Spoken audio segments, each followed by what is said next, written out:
성도 여러분에게 질문 하나를 하겠습니다. 여러분은 자유자입니까? 마음에 평안과 기쁨이 있습니까? 아니면 모생과 붙들려서 벗어나지 못한 채 근심 속에 살아가고 있습니까? 해결할 수 없는 문제로 고통받는 자에게는 자유가 없습니다. 병든 자에게 자유는 없습니다. 죄에 붙들린 죄인도 거룩하게 살 능력이 없습니다. 마귀의 귀신에 붙들린 자도 그 올무에서 벗어날 수가 없습니다. 돈에 붙들린 자, 일에 붙들린 자, 자유가 없습니다. 자유는 하나님께 주신 최고의 은총입니다. 자유에도 몇 가지가 있습니다. 하나는 생각의 자유입니다. 내 마음대로 생각하는 거예요. 누구의 통제도 받지 않습니다. 두 번째 자유는 행동의 자유입니다. 행동의 자유도 자기 마음대로 할 수 있습니다. 자유에는 선택의 특권이 있습니다. 자기 마음대로 선택할 수 있는 거예요. 그런데 그 자유를 행동에 옮길 때는 이야기가 달라집니다. 생각이야 자유롭게 할 수 있지만 마음대로 한 행동이 특별히 하나님의 법을 어길 때, 그리고 세상 법을 어길 때 그리 형벌이 뒤따르고 죽게 됩니다. 자유를 잘못 사용하다가 죽은 사람이 있습니다. 그 사람이 누구겠습니까? 아담입니다. 예수님께서 우리에게 이런 말씀했죠. 좁은 길로 들어가라. 그건 찾는 사람이 적다. 근데 생명에 이르는 길이다. 넓은 길로 가지 말라. 그 많은 사람이 그리로 가고 있는데 끝에까지 가보면 멸망에 이른 길이다. 하나님께서 또 예수님께서 우리에게 자유를 주셨어요. 하나님께서 아담에게 모든 걸 할 수 있는 자유를 주셨지 않습니까? 그런데 하나님께서 주신 그 자유를 잘못 사용할 때는 너는 죽는다 경고했어요. 창세기 2장 16절 이하에 보면 여호와 하나님이 그 사람에게 명하여 가라사대 동산 각종 나무의 실과는 내가 임의로 먹되 선악을 알게 하는 나무의 실과는 먹지 말라. 내가 먹는 날에는 정령 죽으리라. 결국 죄를 범한 이 아담의 자유는 어떻게 됐습니까? 제가 이미 말씀드린 대로 죄는 죄로 끝나지 않습니다. 죄의 싹은 사망이에요. 하나님께서 죄에 대한 형벌을 아담에게 선고했습니다. 너는 흙이니 흙으로 돌아갈 것이니라. 죄의 싹은 사망입니다. 하나님께서 세우신 영적 법칙이죠. 하나님께서 주신 그 자유를 잘못 사용한 아담, 자유를 잃어버렸습니다. 그리고 이제 자유인이 아니고 죄의 종이 됩니다. 내 마음대로 사는데 내가 무슨 죄의 종이냐? 내가 원하는 대로 사는데 내가 왜 종이냐? 그래 할 수 있죠. 죄에 대한 예수님의 말씀을 들어봐야 됩니다. 요한복음 8장 34절을 보면 진실로 진실로 너희에게 이르노니 죄를 범하는 자마다 죄의 종이라.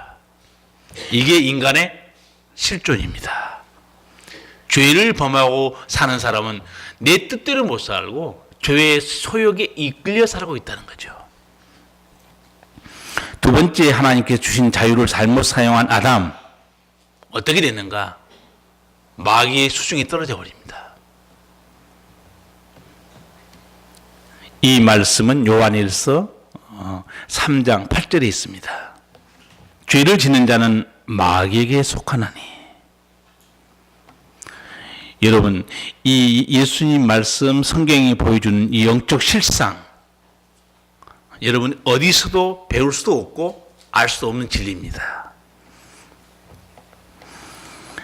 성경을 보면요, 우리가 받아들이기 쉽지 않은 불편한 진실들이 너무 많습니다.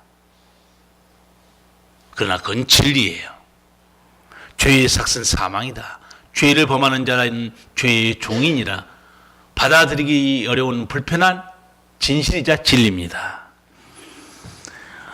이 아담의 죄로 인해서 모든 사람이 죄를 범했다, 그렇게 말하죠.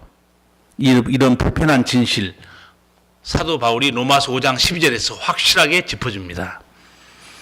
이러므로 한 사람으로 말미암아 죄가 세상에 들어오고 죄로 말미암아 사망이 왔나니 이와 같이 모든 사람이 죄를 지었으므로 사망이 모든 사람에게 이르렀느니라. 제가 불편한 진실이라고 말했죠. 세 가지입니다. 모든 사람이 알지 못한 사이에 죄의 종이 되어 있는 거예요. 불편한 진실입니다. 두 번째, 모든 사람이 알지 못한 사이에 마귀 올무에 걸려 있는 거예요. 세 번째, 인정하든 안 하든 모든 사람이 죄의 삭은 사망, 평생 죽음 때문에 두려워하면서 사는 존재가 된 겁니다. 이게 성경이 말한 불편한 진실들이에요. 인간이 자유자입니까? 내 마음대로 사니까 내가 자유를 누린 것 같습니까? 알든 모르든 간에 우리 모두가 이렇게 죄와 사망의 올무에 원수마귀에 붙들려 있어요. 한때 유행했던 옛날 노래가 있습니다. 젊은 세대는 모를 거예요. 내 인생은 나의 것. 몇 구절만 내가 한번 들려드릴게요. 내 인생은 나의 것. 그냥 나에게 맡겨주세요. 내 인생은 나의 것. 나는 모든 것 책임질 수 있어요. 제가 설교 준비하는데 갑자기 이게 딱 떠오르는 거예요. 무슨 얘기냐? 과연 사람이 이 노래처럼 나한테 맡겨주세요. 내가 책임질 수 있습니다. 과연 죄의 종이 돼서 비참하게 살고 있는데 그 문제 해결할 수 있을까요? 마귀의 귀신에 들려 미친 사람처럼 고통 속에 살아가는 불행, 인간에게 맡기면 자기가 책임지고 해결할 수 있습니까? 평생 죽음 때문에 두려워하는 인간이 나한테 맡기면 죽음의 문제 풀 수 있습니까? 어리석은 겁니다. 이 진리를 모르기 때문에 이런 노래를 부른 거죠. 예수님이 풀어주지 않으면 어떤 인간도 죄의 올무에서, 사망의 올무에서, 마귀의 올무에서 풀려날 수 없습니다. 그렇게 살다가 그렇게 지옥으로 가는 거죠. 예수님이 오늘 왜 육신을 입고 이 땅을 찾아오셨는가, 그 이유를 명백히 말씀해 줍니다. 14, 15절 같이 읽겠습니다. 자녀들은 혈육에 함께 속하였음에 그도 또한 한 모양으로 혈육에 함께 속하심은 사망으로 말미암아 사망의 세력을 잡은 자 곧 마귀를 없이 하시며 또 죽기를 무수함으로 일생에 매어 종노릇하는 모든 자들을 놓아주려 하심이니. 아멘. 첫 번째, 하나님이신 예수님이 왜 육신을 입으셨는가 설명하죠. 그도 또한 한 모양으로 혈육에 함께 속하심은 예수님이 육신을 입었다는 뜻입니다. 사망으로 말미암아 사망의 세력을 잡은 자 곧 마귀를 없이 하시며. 여기서 마귀를 어떤 존재로 말합니까? 사망의 세력을 잡은 자. 세력을 잡았다는 뜻은요, 주권을 가지고 있다, 마음대로 주무르다는 뜻입니다. 마귀가 사망 권세를 가지고 사람 앞에 마음대로 휘두르고 있어요. 정말 마귀가, 사탄이 사람의 생명을 마음대로 죽일 수 있는 권세가 있는 겁니까? 그렇지 않습니다. 생명은 누구에게 속해 있어요? 하나님께 속해 있습니다. 그런데 이렇게 말한 이유는 사람을 하여금 죄를 짓게 만들어서 사망을 끌고 간 존재가 마귀이기 때문에 그렇습니다. 그런데 그 마귀를 예수님께서 없이 하려고 오셨다는 거예요. 예수님 우리가 마귀의 종이는 걸 보고 그 올무에서 풀어주신 말씀이 14절이죠. 그도 또한 한 모양으로 혈육에 함께 속하시면 사망으로 말미암아 사망의 세력을 잡은 자 곧 마귀를 없이 하시며. 아멘이에요. 오직 예수님께서만 이 사망 권세로 움직이고 장난치는 마귀를 없애러 오신 거예요. 이미 하나님은 이걸 우리에게 창세기부터 알려줬습니다. 창세기 3장 15절에 여자의 후손이 뱀의 머리를 상하게 할 것이다. 사망의 세력을 마귀를 없애버립니다. 예수님이. 성도 여러분이 아마 마태복음부터 적어도 사도행전까지 거기 좀 읽어보시면 예수님과 제자들이 수없이 마귀와 귀신과 전쟁하면서 쫓아낸 걸 아마 쉽게 볼 수 있을 거예요. 마가복음 5장 보면 2,000마리나 되는 군대 귀신 들린 사람이 있었어요. 저도 귀신 들린 사람 싸워봤지만 귀신이 우리말로 표현하기 좀 뭐해도 귀신이 몇 마리가 들어있을 수 있는데 이렇게 2,000마리 되는 군대 귀신이 들린 거 저도 성경 보고 깜짝 놀랐어요. 이 사람은 어떻게 사는가? 식구하고 못 삽니다. 밤낮 소리 지르는 거예요. 제정신이 아니죠. 돌로 몸을 찢고 있고 또 어디서 사느냐? 무덤에서 살고 있어요. 그 식구들의 고통이 얼마나 크겠습니까? 성도 여러분, 이 정도 되면 정신병자입니까? 귀신 들린 사람입니까? 아니면 미친 사람입니까? 정신과 의사들이 볼 수 없는 영의 세계가 있습니다. 예수님은 이 사람을 만나요. 일부러 배 타고 건너갔어요. 그 사람을 자유케 해주시려고. 그런데 놀라운 사실은 예수님이 이 귀신 들린 사람과 대화를 합니다. 뭐라고 대화하느냐? 그 사람에게 딱 묻습니다. 내 이름이 무엇이냐? 예수님이 물어봐요. 근데 이 귀신이 뭐라고 그러냐면 내 이름은 군대니 우리가 많음이니이다. 예수님께서 이름을 물어보는데 다른 얘기하고 있어요. 여러분 다 이름이 있잖아요. 자기 이름을 대지 않고 나는 군대라는 거예요. 그렇죠. 2,000마리 되는 군대 귀신 속에 있기 때문에 예수님께서 한마디로 명령하십니다. 더러운 귀신아 그 사람에게서 나오라. 순간입니다. 깨끗이 되어버립니다. 이게 예수님의 권세예요. 악한 영들이 딱 떠나는 순간 어떻게 되는 줄 아세요? 이 정신병자 같은 사람이 언제 그랬나 듯이 정신이 온전하고 옷을 입고 단정히 예수님 발 앞에 앉아 있습니다. 제가 이 정신질환과 귀신 들린 것에 대해서 몇 번 설교한 적이 있어요. 몇 가지 기준이 있습니다. 정신병자는요, 물리적인 정신병자는 약물 치료와 상담으로 점진적으로 좋아집니다. 귀신 들린 사람은 쫓겨나가는 순간 깨끗하게 되어버립니다. 왜? 다시 자기 정신으로 돌아왔기 때문에. 예수님 지금 그렇게 해준 거예요. 이 사람이 너무 감사해서 예수님을 따르겠다고 그래요. 예수님이 집으로 돌아가라고 그래요. 온 식구가 얼마나 너 때문에 고통을 당했겠냐. 너는 집에서 살지 못하고 귀신에 붙들려서 비참하게 살았는데 내 가족으로 돌아가서 내가 너에게 어떤 일을 행했는가 식구들에게 가서 전해라. 따라오지 못하게 합니다. 이것이 예수님께서 눌린 자를 자유케 하시는 은총이에요.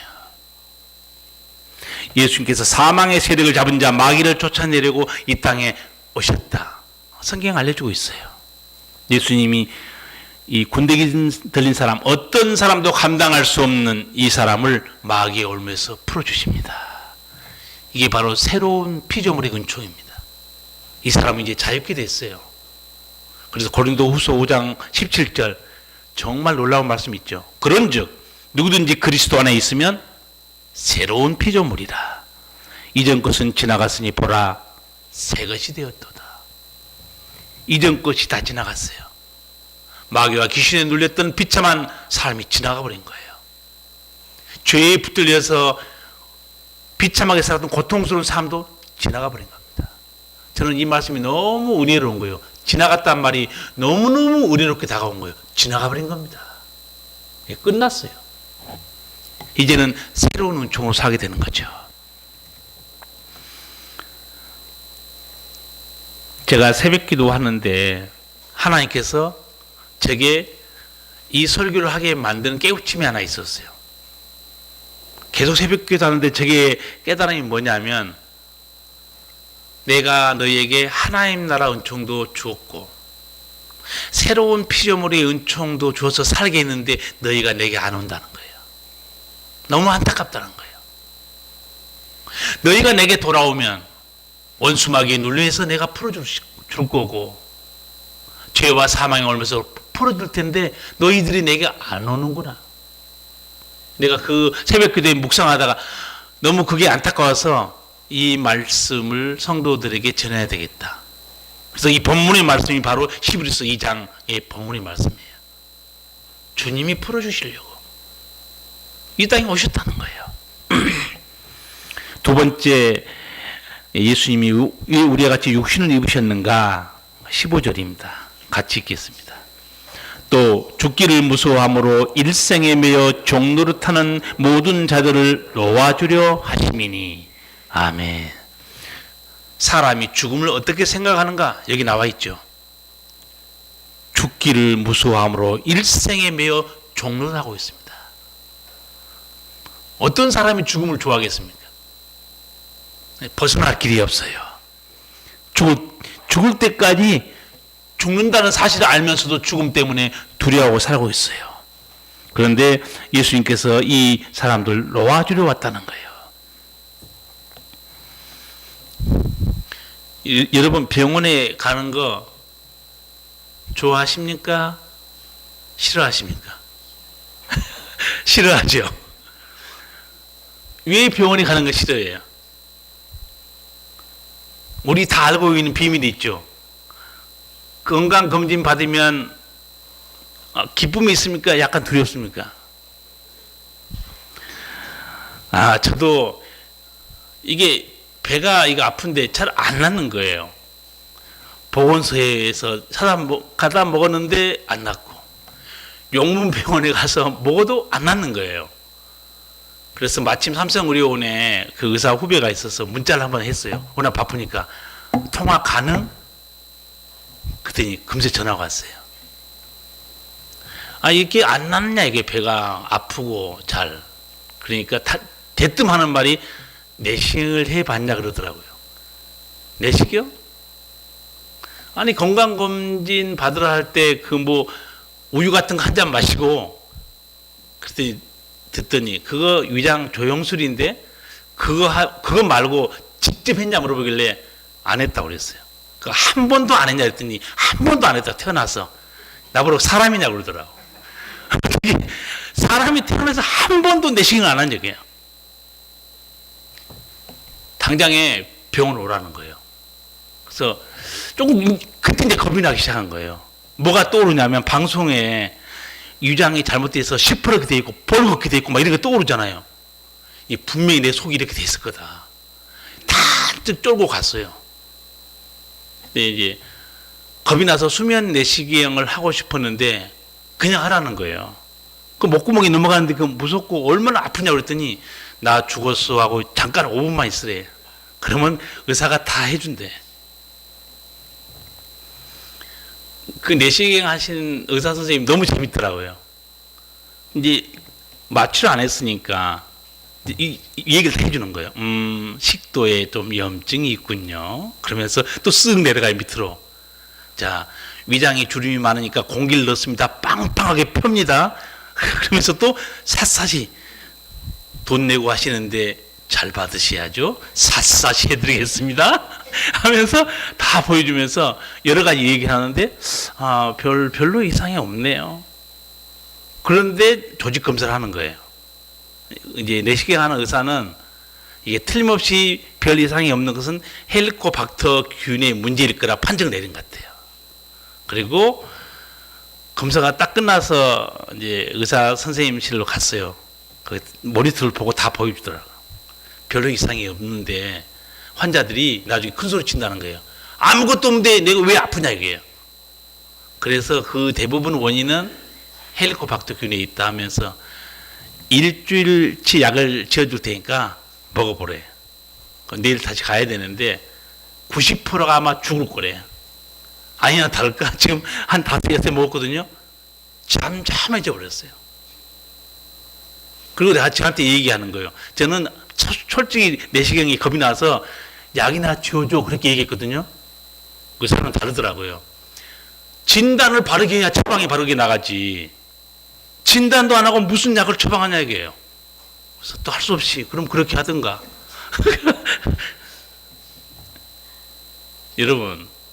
여러분이 인생을 여러분이 잘못 진단하시면요. 처방도 잘못하게 됩니다. 나는 왜 이게 대수가 없지? 인생이 안 풀리지? 운이 없지? 그거 정말로 진단을 잘못한 겁니다. 성경은 분명하게 하나님 우리에게 진단해 줍니다. 그게 나를 떠난 문제였다는 거예요. 하나님을 떠났으니 내가 은혜를 잊겠냐? 원수 마귀가 공격하고 있으니 너희 가정에 평안이 있겠냐? 죄의 종이 되어 살고 있는데 너를 내가 인도해야지. 죄의 종이 다스리는데 너희 가정에 너희 삶에 평안이 있겠냐 이거죠. 여러분 예수님께서 우리에게 설명하시면서 여러 가지를 말씀하셨는데 죄를 짓는 자는 단순히 육체만 죽는다고 말씀 안 했습니다. 예수님이 죄 짓는 자는 어떻게 되는가? 그리고 누구를 두려워야 되는가? 마태복음 10장 28절 이렇게 말씀했습니다. 몸은 죽여도 영혼은 능히 죽이지 못하는 자들을 두려워하지 말고 오직 몸과 영혼을 능히 지옥에 멸하시는 자를 두려워하라. 단순히 육체 죽음에 대해서 두려워하지 말라는 거예요.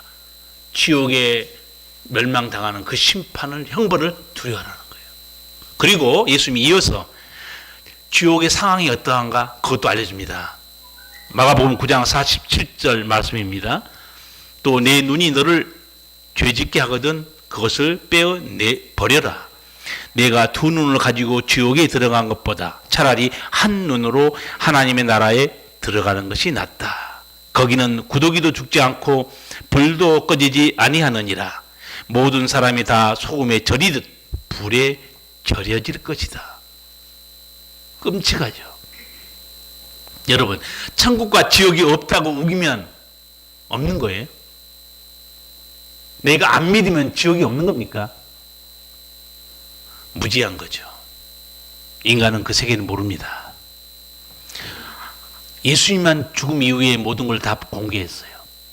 우리가 전도하거나 예수 믿을 때 하는 많은 질문이 뭐냐면 죽은 다음에 누가 알겠냐고 그래요. 그런 사람을 위해서 예수님이 거지 나사로와 부자의 비유를 설명해 준 겁니다. 다 거지 나사로도 죽었고 부자도 죽었다. 그리고 예수님이 어떻게 설명합니까? 거지 나사로는 천사들의 손에 받들려 아브라함 품에 올라갔다. 부자도 죽어 장사되는데 그는 불꽃 가운데 음부에 떨어졌다. 그러면서 너무너무 뜨거워서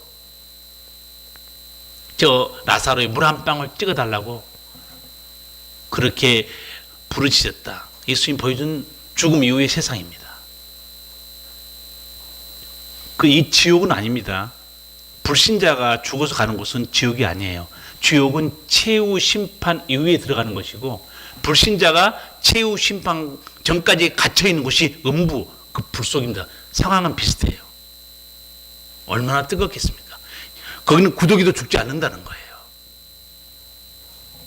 어떤 부흥사가 이걸 재밌게 설명하시는데 제가 보기에는 그냥 성경 얘기는 같지 않고 자기 개인 얘기하는 것 같아요. 제사상 차리죠.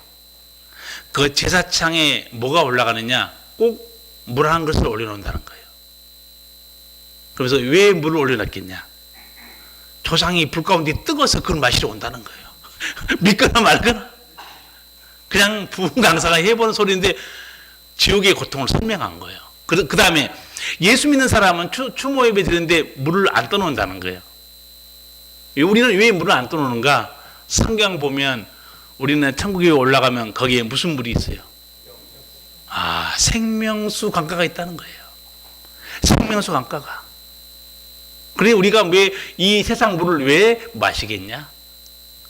그러면서 우스갯소리로 장례 상에 나가는 얘기도 재밌게 얘기하더라고요. 어야 어디야 하면서 이제 가면 언제 오나 그렇게 한다는 거예요. 불신자들은. 다시 그래도 이 세상에 오고 싶은 거예요. 그 불속이 뜨거우니까.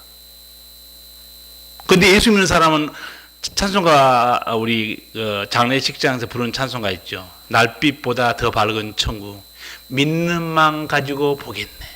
믿는 자 위하여 있을 곳 우리 주 예비해 두셨네. 며칠 후 요단강 건너가 만나리. 우리는 건너가서 안 온다는 거예요. 왜 안 오겠어요? 천국이 이렇게 아름다운데 이 죄악 세상에 뭐라 오겠어요? 그래서 나는 그 부분 강사 설교를 들으면서 좀 우습지만 어떤 거는 좀 비성경적인 것 같지만 우리 믿는 사람이 누리는 하늘의 은총이 얼마나 큰가 그걸 알아야 돼요. 그래서 예수님은 죽음의 두려움에 살아가는 우리들에게 자유와 행복을 주는 말씀이 있습니다.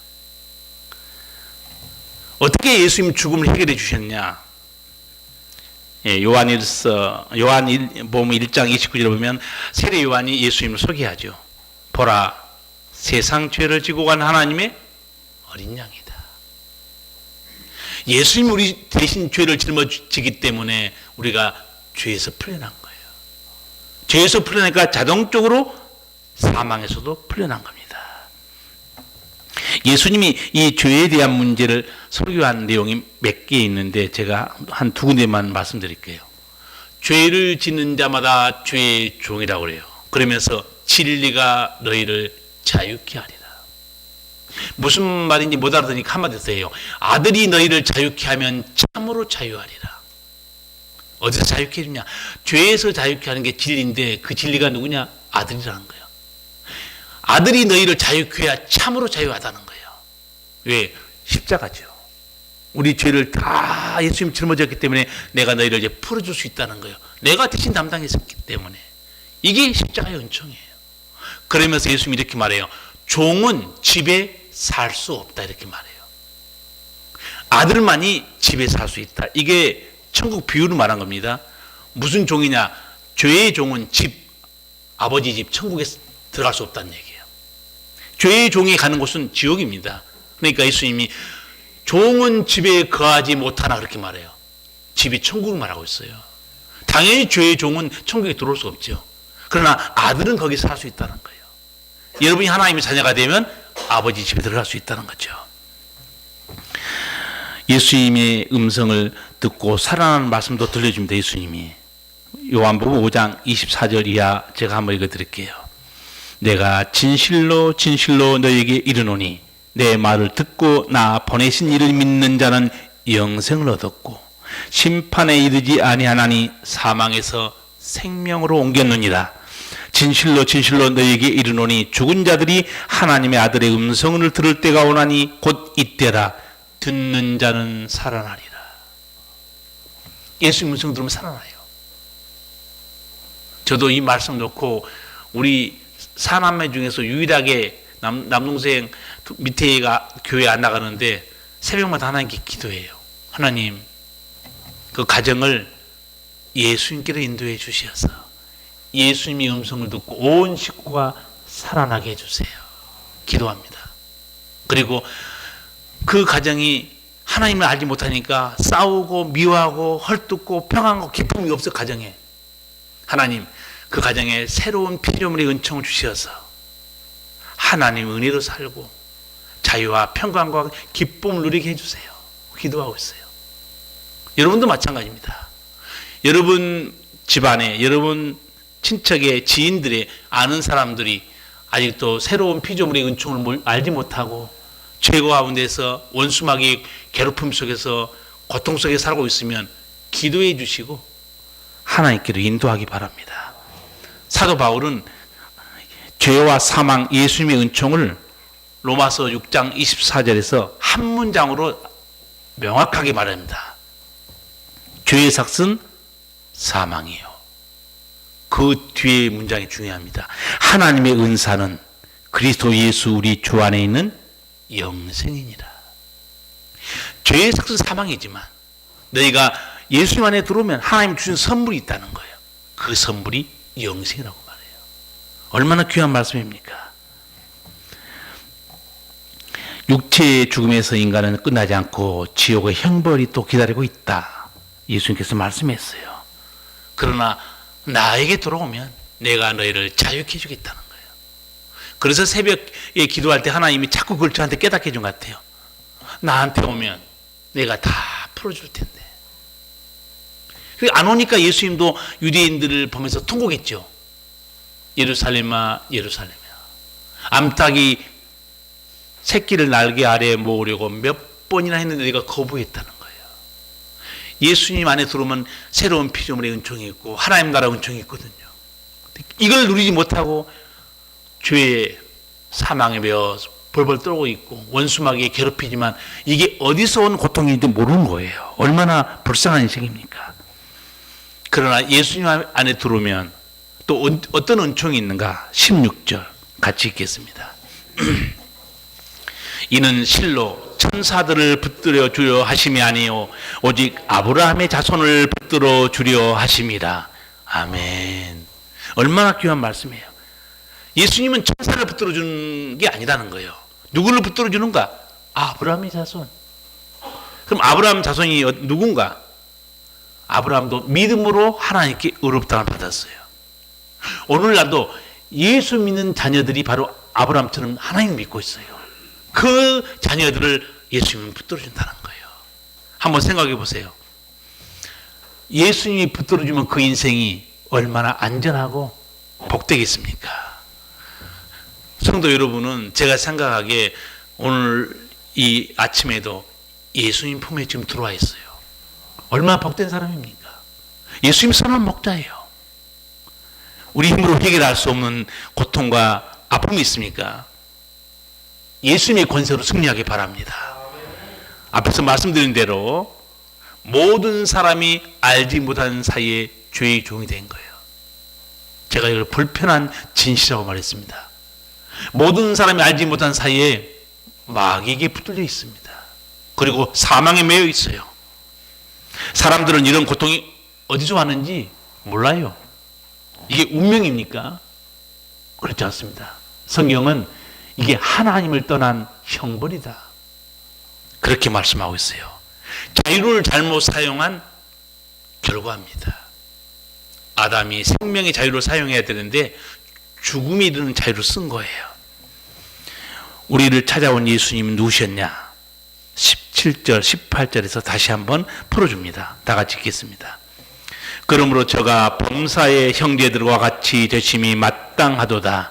이는 하나님의 일에 자비하고 충성된 대제사장이 되어 백성의 죄를 구속하려 하심이라. 자기가 시험을 받아 고난을 당하셨은즉 시험받는 자들을 능히 도우시느니라. 아멘. 예수님을 두 가지로 설명합니다. 하나는 우리를 구원하시는 대제사장. 그런데 놀랍게도 또 그 대제사장은 자신이 속죄 제물이 되셨다는 거예요. 이게 하나님의 사랑이에요. 구원의 신비입니다. 예수님께서 포로된 자, 갇힌 자, 눌린 자를 풀어주시러 찾아오셨어요. 또한 예수님이 육신을 입었기 때문에 우리의 처지를 너무 잘 안다고 말씀합니다. 저는 18절이 정말 은혜되는 말씀이에요. 자기가 시험을 받아 고난을 당하셨은즉 시험받는 자들을 능히 도우시니라. 예수님은 육신을 입었어요. 우리 아픔을 너무 잘 압니다. 육체가 얼마나 약하고 병 때문에 얼마나 고통받고 있고 귀신과 마귀에게 눌려서 헤어나지 못한 예수님이 우리와 같이 육체를 입었기 때문에 시험을 받았기 때문에 능히 도와주신다는 거예요. 하늘에서 신으로 전등한 존재로 있는 게 아니고 육신을 입고 찾아오신 거예요. 그러니까 예수님도 보면 때로 울기도 하셨죠. 예수님도. 그리고 힘들어서 물가에 앉아서 물 좀 달라 말씀할 때도 있고, 상처받아서 고통당한 적도 있고. 그래서 예수님이 질병을 당하는 그런 사람들을 몸의 고통을 너무 잘 알고 있어요. 예수님이 어떤 경우에는요, 병 고쳐달라는 말도 안 해도 예수님이 눈에 들어오면 치유해 준 사건도 많아요. 예수님이 아마 베드로 집에 자주 가셨던 것 같아요. 베드로가 결혼했다는 게 딱 어떻게 알 수 있냐면, 가보니까 베드로 장모가 열병에 걸려서 누워 있었어요. 열이 펄펄 끓어서 누워서 못 일어나고 있는데 예수님이 이제 그 집에 가셨습니다. 근데 그걸 보시고 예수님이 아이고 몸이 불덩이네 그렇게 하고 나오지 않았어요. 장모의 손을 잡아 일으켰어요. 그 열병을 떠나게 해버립니다. 깨끗하게 치유받아요. 그래서 그 장모가 일어나서 예수님에게 대접해드린 게 나옵니다. 38년 된 병자, 예수님이 누군지 몰랐는데 예수님이 불쌍히 얘기해서 내가 낫고 싶으냐 물어봐요. 그 사람은 예수님인지 모릅니다. 그런데 상상할 수 없는 말씀합니다. 내 자리를 들고 걸어가라. 당장에 걸어가죠. 왜? 예수님은 우리를 지으신 분이에요. 모든 걸 풀어줄 수 있는 능력이 있습니다. 그래서 예수님을 그리스도 혹은 메시아라고 말한 거예요.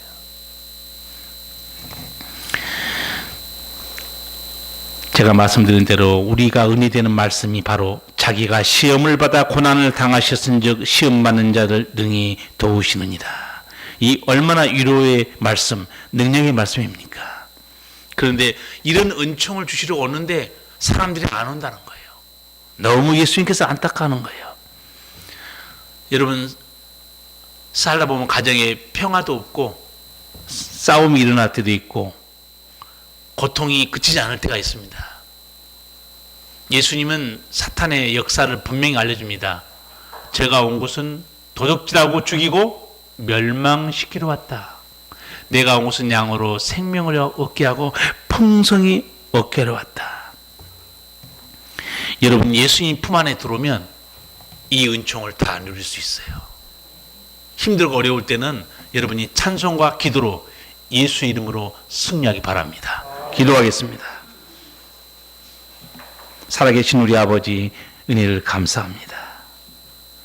주께서 우리를 붙드시고 인도하심으로 자유와 생명을 얻었습니다. 전에는 마귀의 종, 죄의 종, 죽음에 매여서 평생 두려워하며 살았는데 이제는 하나님의 자녀가 되어서 예수님의 은혜로 자유를 얻었고 또 힘들 때마다 주님의 이름을 부르며 기도와 찬송으로 승리케 해주심을 참으로 감사합니다. 이 시간 우리 성도들 중에 고통받는 자, 원수마귀의 회방과 괴롭힘을 당하는 자, 예수 이름의 권세가 저들을 치유하시며 자유케 주시옵소서. 2000년 전에 주님이 하셨던 그 은총을 오늘 이 명옥교회에서도 주께서 역사하사 그 기적과 은총을 누리게 하여 주시옵소서. 예수님 이름으로 기도하옵나이다. 아멘.